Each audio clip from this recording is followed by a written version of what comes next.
One, two, three.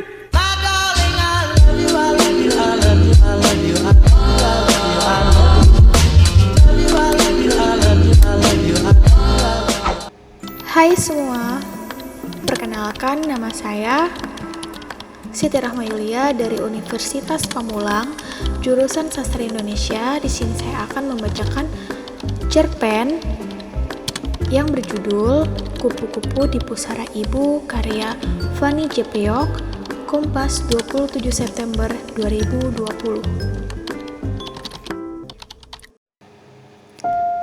Ketika berkunjung ke makam ibu, ada seekor kupu-kupu bertengger tepat di atas pusaranya. Warna kupu-kupu itu kuning bercampur ungu dengan garis-garis hitam kebiruan di setiap pinggirannya. Ukuran kupu-kupu itu hampir setelapak tanganku. Ia terlihat sangat cantik. Diam di tempat dan tidak terusik dengan kedatanganku. Melihat kehadiran kupu-kupu yang menawan itu, tiba-tiba aku teringat akan ucapan ibuku setahun lalu sebelum ia meninggal.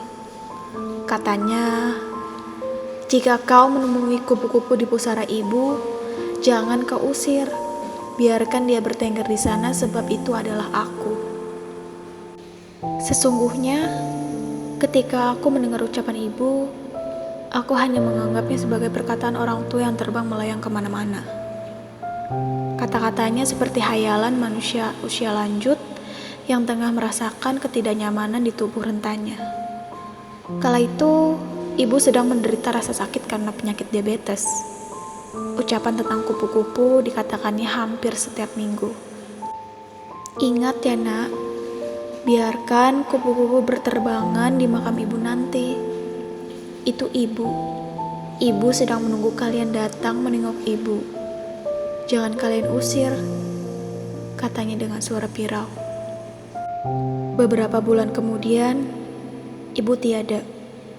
Ia tak sanggup lagi melawan penyakit diabetes yang sudah merambat ke ginjal hingga ke jantungnya. Seminggu sekali ibu cuci darah. Kembali sebelum ia menutup mata, ibu berpesan, jika kau rindu, ibu akan menjadi kupu-kupu dan menunggu kalian di pusara ibu. Setahun setelah itu, aku dan kedua saudaraku telah melupakan pesan ibu. Satu adik dan satu kakakku telah kembali ke kota tempat mereka tinggal. Adikku yang perempuan bahkan dibawa suaminya ke California, Amerika Serikat. Suaminya memang asli sana. Sedangkan kakak perempuanku tinggal di sebuah kota di Jawa Tengah bersama suami dan kedua anak mereka. Tinggal aku si tengah, yang kebetulan satu-satunya anak laki-laki ibu dan ayahku yang menempati rumah peninggalan mereka.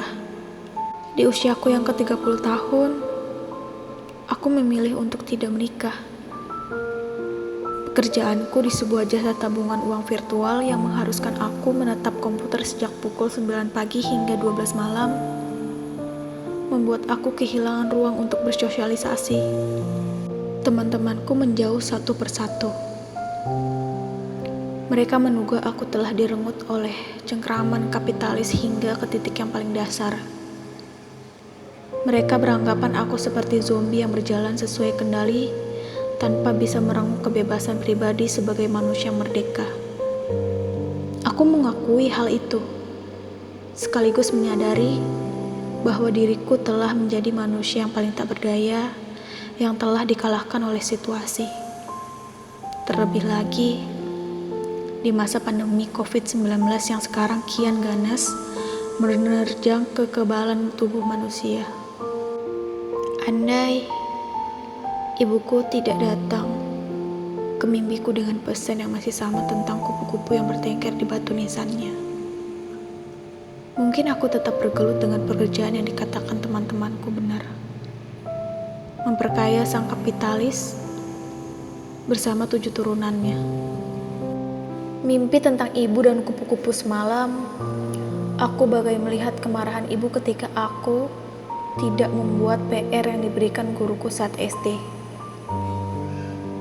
Datanglah nak, masa sejak ibu dikubur, Kau tidak pernah melihat ibu, kau, adikmu, dan kakakmu bagai melempar batu ke dalam tanah, lalu menguruknya dan melupakan kisah tentang ibu. Kau tengok juga makam ayahmu. Kau jangan seperti manusia tak berbudaya yang banyak terdapat di era milenial ini, menganggap setelah kami tiada, tamat sudah cerita tentang kami. Jika kau melihat kupu-kupu di batu nisanku, itu adalah ibu. Aku selalu menunggumu di sana dengan warna sayap yang berubah-ubah. Dan aku terbangun dari tidurku, peluh membasahi sekujur tubuhku. Ibu yang datang dalam mimpiku bagai menyengat dan mengingatkan seluruh kenangan tentangnya. Setelah 10 tahun ayah meninggal, ibu tetap sendiri. Ia tidak mau menikah lagi.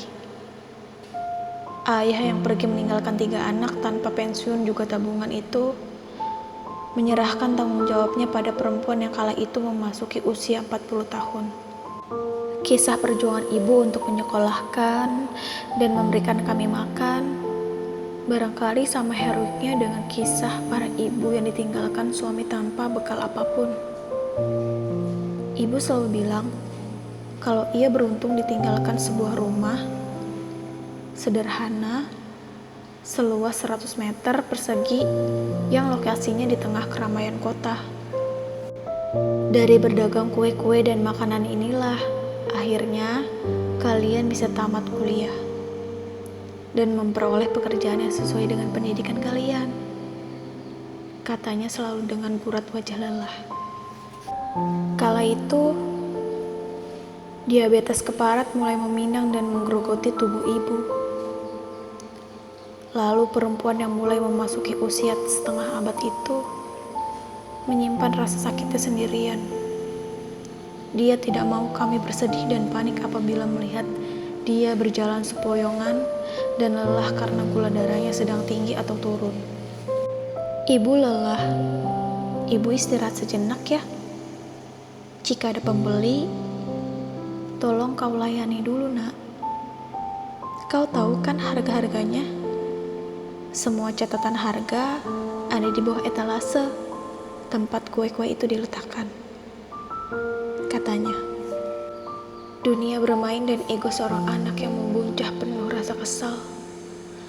Tatkala ibu meminta bantuan kami untuk mencuci perabotan usai ia membuat kue-kue dagangannya, membuat ibu tak mau lagi memaksakan kehendak dengan menyuruh kami untuk sekedar melayani pembeli.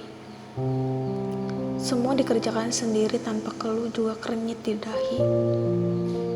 Tak pernah terpikirkan olehku, kakak, atau adikku bahwa hasil dari semua dagangannya itu untuk makan kami juga membiayai pendidikan kami. Kami melenggang dengan tuntutan yang kian hari bertambah. Aku sempat marah